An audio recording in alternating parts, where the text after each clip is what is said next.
unsem eduru saa bere ya de bia meka kire se na ode wa manyosem ahwehweniwa e de ato baabi na ye di Ghana enkomo because eno ene hia na ene yebeko Ghana Scholarship Authority eye Scholarship Secretariat said ye yenimu no na eni the Director General anani yebeka no formally registrar because you see Nemrano Aba kakra omo yese omo di hudwumanti you see no the title no be Director General na eye Kwaku Asafwaji Alex Kanidi ho and eye registrar and Director General for Scholarship Secretariat and as Ghana Scholarship Authority no na papa ya wodasui in fact Kwaku Asafwaji bae no ye boni din no dodo no ana omufin se on the dia na obeye but I'm happy so far o share within 1 year mu ni dwumadi a odia as Scholarship Secretariat penia woda no a eso ani na esese ye bona baso because obaye no enoma bebre wo ho a na ekoso Scholarship Secretariat ya or try say obehwe se ensachaye ebeba maybe one person na me ka ho asem say edi enti ena scholarship ayeye edema se obi a onni bie ene mobrowafo anko mo ebia opeso oto na disua so nimdie ne wo ho ba wontumi no ye de boaboa wo mo nanso be wiase no sebe wo mo kura no a wo mo papa no wo bie ebi kura ewo appointment akese wo aban mu omo gisika akese ne ade no wo mo mum na scholarship ne ye de be ma wo na ehiafo ne ade wo mo pre ni nyina ade wo mo kura wo nya another aspect nso a na metaka ho asempa nso ye se courses ya ye bi wo mamu a ye wo professors ahodo a ye bie departments ahodo mo ye sa courses ni bi wa ha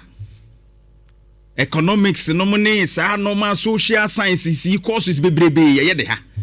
nanso ye be say oman ni sika eto ne ye de atoa wo bi akotena amanone said the same thing no okoye bi wo ho ye be wie ni sa nipa kro no kra on sa kra mafie. It was a big challenge for Scholarship Secretariat but Kwaku Asafwaji bae no o hwa reforms for dia ba ho a in fact EduWatch edmeko mo hwe se ekuo bi a wo mo hwe se enwumasua ho nsem no wo mo do mani bewurawuram behwe se ekoyie wo man mu wo mo nhya abayase na opani oda no ababonti abekiri mu se ebi nsida se Ghana scholarships yebema na yede ehu edin eni nipa yede amomu nyina ebeba betudwa se o we mu ne yede amomu Executive Director for African Education Watch Kofi Asare the first time yede list ebeba begu abonte se asimesi go bentin yede scholarships ama wo mu no obi an share Scholarship Secretariat so meye saa no eye Kwaku Asafwaji time and a transparency a chese ye bibia mu ato ho se Ghana fu nyina bi hu Kofi Asare bo na baso ho and list ni bi na wo no Jeff de beto so list ni bebre ene wo so no and sa enhihye ya odi gu akwama bibia no odi abeto dwa no Kofi Asare kan se eduru ba bi no agisa wo tro RTI right to information na watumi anya list near the amount akwete se kokoa mu ade na gese wo tro near the amount Basafwaji bae no there have been a lot of reforms why no ho a enoma asesa kakra asese no utimi hu se sei na ekwa sa na ekọ ade me de ne se oso o ma hyehye se o mo de hiafo ankasa o mo ani bie no ye mo mu fa kese no a na abanti adwumadi a wodi no listen in the daso be about 278 wa publishing nyina baby a wo nyina ekọ course se wo kwa bibia na abanti adwumadi a wodi no enya politicians ni bebre de ono ankasa na ban mu ye wo ministers bi ni mpanimfo bi a enye omo de se abantie ne ye too transparent with enoma eta koso wo kokoa mu anei order na DDP nti there are a lot of issues omo say ebinum eye e de kanehye bebrebe na edomkuma wo eye mrahye bedwafie eye ensentrofo enhie mu kasai say yesukufo a ewo United Kingdom UK wo musika enko na dodo no ano wo musika enko yenti no wo mu wa ahokyerem mebese yetie wo mu kakra na as ensem kakra ewo akyiri yenti wo mu edomkuma a ewo mrahye bedwafie.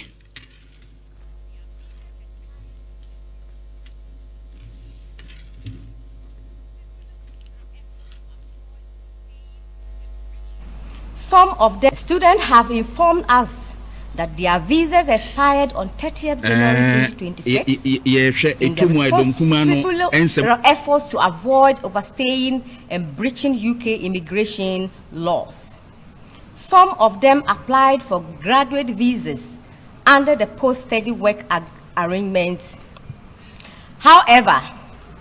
these applications were declined because their tuition obligations remain unsettled by their financial sponsors. Womo esika enkoi enti ama ese omo wa ahochim na me pese wutie voice ni na ne me woka maka ewo hu. In fact, UK issues no shase ba ye enyene omo ekɔ school UK particularly any womu school ho ka any ade. In fact, Manase Azuri eye enhwehwemu bi fa ho or publishing on April 4, 2024.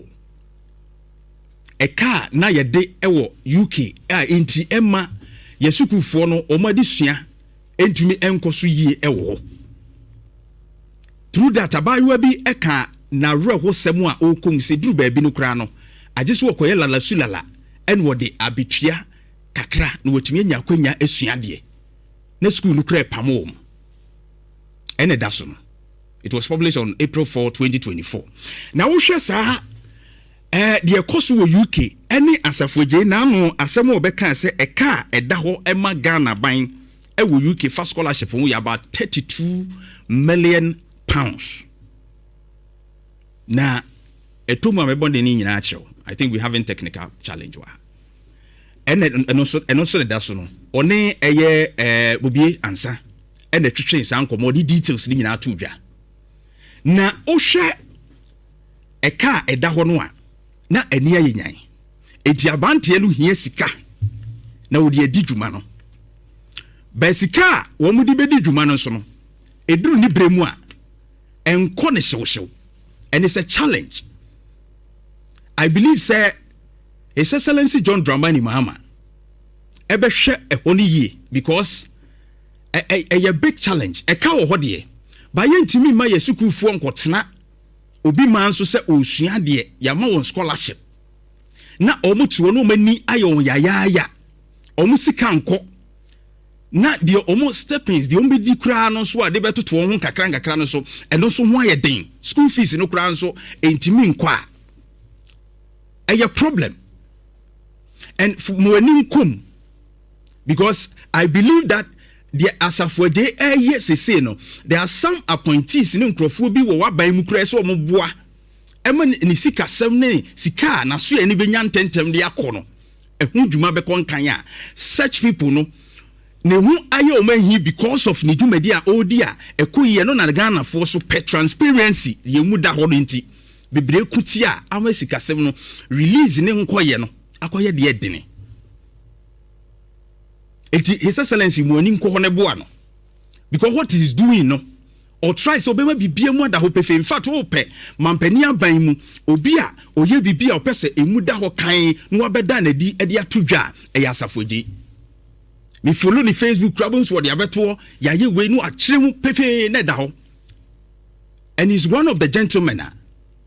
I like him about that transparency. Entimumu wa no na sika ese ne nsaka no de kode don kuma na sem omo ka no I support them say sika na ko edisi ema enkwara ne ye omo ntoto e wo ho no. Aside that Adeɛ baako a na wo mun kasa yi mu a odi have you called the technicians me pesa me bo voice no na ye we get the point where they are talking from edonkuma no eka ya a bit of challenge wo ho ne se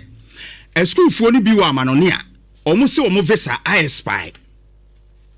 enti etwa se visa na expire ni nti no ye hwe na omutumi renew omo visa but we know the secret in this visa na expire no enye bibia ntia se wo ko school amanone a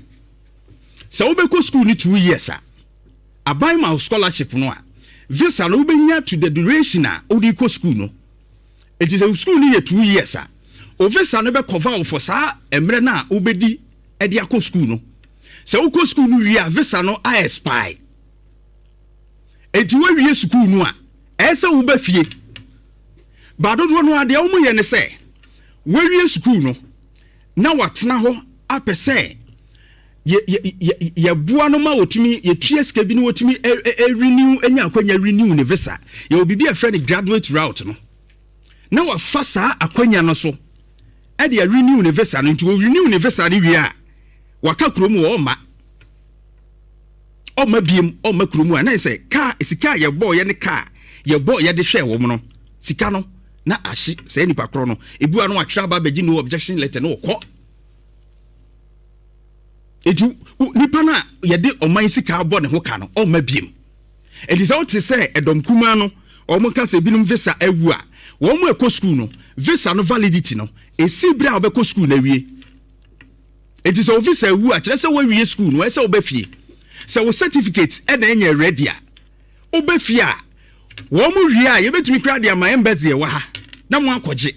ana graduation ni du so a o betumi am akɔ na mo akɔ graduate no maba na me nwanwa say edom kuma no be support this particular thing say ye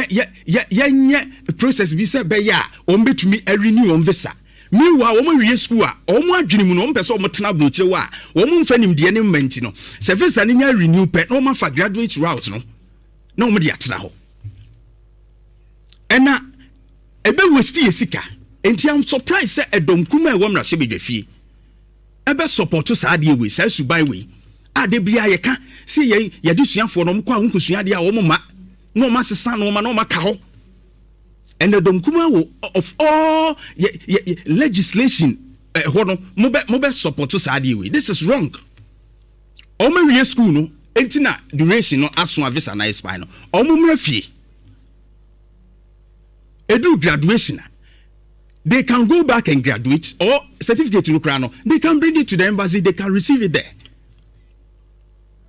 ana bibia ne adane no na fe hu nsem no hoya but I still stand by the fact say kwakwasa foje ai na adwen so obeye adwuma His Excellency John Dramani Mahama ni sika ehia wo na so yes wo di dwuma no momma sika no nko mo mfa ni dwuma no omo mu fees ne ntua genuinely omo da so wo school ma ye ntua omo fees no a omo ho kire omo ne de let the money go to the Secretariat Scholarship Authority no no mfa nkotua no mu nsua de bo omo wi a omo visa awu omo pe kwan adane no e de afa graduate route na ka ho ne de I don't support that. We assist them to renew it and be there omo mafie beboa yesika na ele aso mo and that is very important na emra no a eba no ebe ye adwuma Scholarship Authority no eye me de no ma ewom ne ye me de bebre we find time and talk about that because say no kra ne se wokɔ na so wa ma emra ni mu no sika e de hwe wo nyina ebe ne se besia obetua upe obetua wo ne aban ye wo ho no be ye ayam adwuma bi a wo ye bi wo betete wa mo atua wie because obi tia gi student loan wotua yen command scholarship nkona nko ye adwuma nko obi kuro mu fanim de ne nko boa no na ye de taxpayers money ahwe wo no wakotena wo de sumu bi wa bra ye nya wo so mfa so and that one is wrong. Enti adom kuma ni sam so sa de ne so kra ne visa wu e kire so awie school no omna fie abusunya meba Nhyira 104.5 FM.